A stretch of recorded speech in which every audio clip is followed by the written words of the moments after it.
Hi, I'm Jenny Tannehill, and I'm going to talk to you about writing objectives. Writing objectives is really goal setting for your classroom. You take the Texas Essential Knowledge and Skills, or TEKS, and identify what it is you want your class to learn and how you want them to learn it, and take all that information and put it together in a student-friendly objective. You use student-friendly objectives every day. You can use them to introduce a lesson, to set the purpose for the lesson so that your students know what they're learning and what they're working toward. And then also at the end of a lesson to assess mastery and see, did we meet our goal and did we learn what we were supposed to learn? And so let's walk through a couple of examples and go through the steps to writing objectives. The first one I have here is a kindergarten TEKS. So it's pretty basic, but it says TEKS K8B. And it says, identify rules that provide order, security, and safety in the home and school. So even though that's pretty basic for you and I, the language is not exactly super kid-friendly. So our job when we write objectives is to decode or extract information from our TEKS and then write them as a student-friendly objective. And so I've pulled some information out of this essential skill that the state wants us to teach. So the students need to identify rules that provide order, security, and safety in the home and school. And so our key thing here is rules. So I've identified the what. What I want my students to learn this day when I'm teaching my rule lesson is rules in the classroom. The level, I've chosen a lower level of Bloom's taxonomy understanding because this is a TEKS that you would teach more toward the beginning of the school year. Students are new. They may or may not have been in preschool, so they may or may not know rules of school and safety and order and things like that. So we're going to start pretty basic. I'm thinking some may have prior knowledge and some may not. And so with that, I've chosen understanding. And so my verb then is just identify. I want them to identify those rules. How do I want them to show me their learning and that they've mastered this concept? We want to read it from a poster. So if I were this teacher, I would think that we're probably going to make an anchor chart together, identifying these rules, and then maybe all together, because again, beginning of the year, we may have some readers and some non-readers. Then we would read our rule poster together. Okay, and so I'm going to take all of this information that I've extracted from the TEKS here, and I'm going to write it in a student-friendly objective, student-friendly language, using my steps, the what, my level, and how.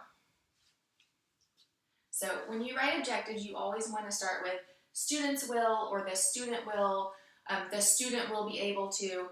Always include the word student because it is for the students, so they need to know what it is that you want them to be able to do.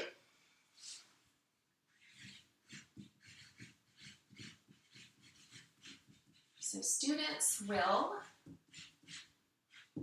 identify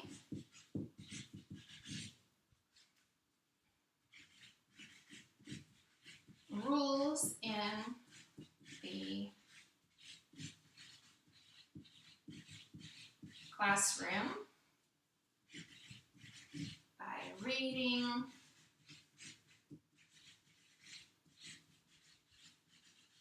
from a poster. Okay. So we've taken identify rules that provide order, security, and safety in the home and school, and we've changed it to a student-friendly objective. Students will identify rules in the classroom by reading from a poster. So you can see, even if you have non-readers, you can read this objective to them before the lesson starts, and that's their goal. Now that they know, okay, today I'm going to learn rules in the classroom, and I'm going to identify them by reading from a poster. Okay, so we're going to try one more. Again, this one is kindergarten. It's a little bit more basic. And of course, this may be more than one lesson. Today, we may just identify the rules and read them from a poster. Tomorrow, we may talk more about how they can provide order and safety in the school and home, and we may do a little bit more in-depth and complex activity to go along with that. But for the purpose of writing objectives, today and just writing one objective. We've made a student-friendly objective at a very basic level. So let's try one more.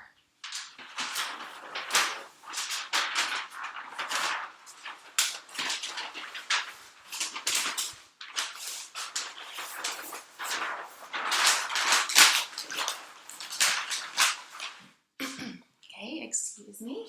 All right.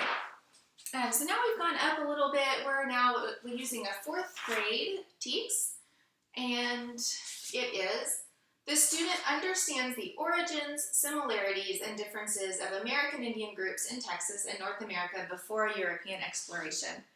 Okay, so if you're jumping right in here, your students probably might know some of this vocabulary, but this is a lot of information for them. So I've pulled out some information here. What we want them to learn in our fake lesson today is American Indian groups in Texas. Okay, and we're going to have them compare and contrast, because here in our TEKS, it talks about similarities and differences of them before European exploration. Okay, so our what, of course, we want them to learn about American Indian groups in Texas, and that is right here, again, in our Texas Essential Knowledge and Skills objective. And we say we've already talked a little bit about this, and we're gonna build some background knowledge, and we're gonna read some books that kind of maybe trigger that background knowledge from a previous lesson. And so I'm going to go up to the level of Analyze and Bloom's Taxonomy, and we're going to compare and contrast. And the way they're going to show me that, the way that it's measurable then, is to illustrate and label dwelling places of American Indian groups in Texas. Okay, and that could look different in any classroom. That could be on a piece of paper. That could even be computer-based or something. But basically, we need them to identify them, compare and contrast them, and illustrate them. So let's write our student-friendly objective then from our TEKS. Always start with students will, or the student will,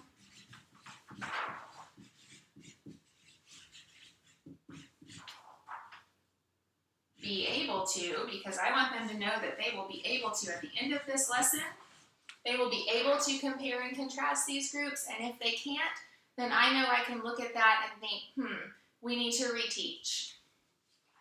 We'll be able to compare, excuse my paper's blowing around here, compare and contrast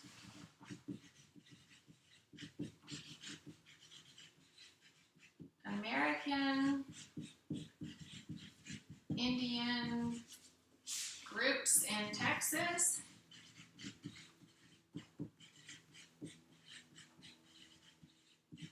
by, and here's our measurable part, and here's how we will assess mastery and see whether or not we need to reteach. Okay, and turn my fan off because this is blowing everywhere. Okay, by illustrating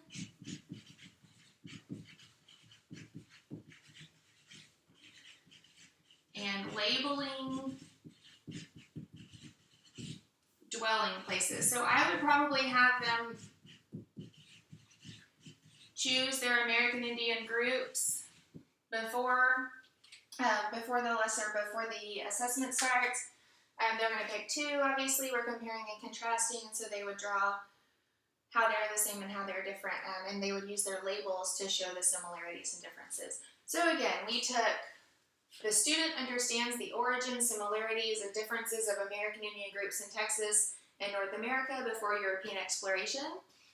And we made it student-friendly by writing, students will be able to compare and contrast American Indian groups in Texas by illustrating and labeling dwelling places.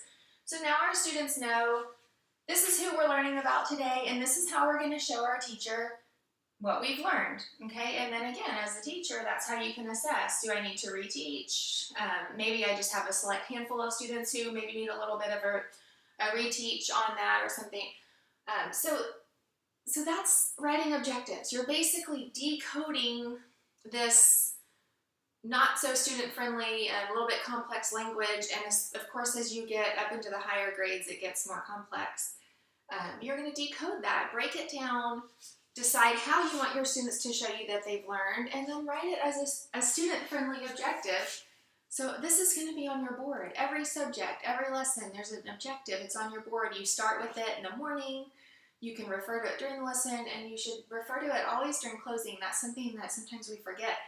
But you do want to revisit your objectives, and so that the students make that connection on, okay, this is what we learned today, or maybe, oops, this isn't what I learned, and I need a review or something. And then that's of course good for the teacher as well. Now, sometimes the measurable part of writing objectives can be easier to write, depending on the subject or the grade level. Sometimes it's harder. So maybe if you have an upper grade and it's testing day, then your objective may just be students will show mastery of,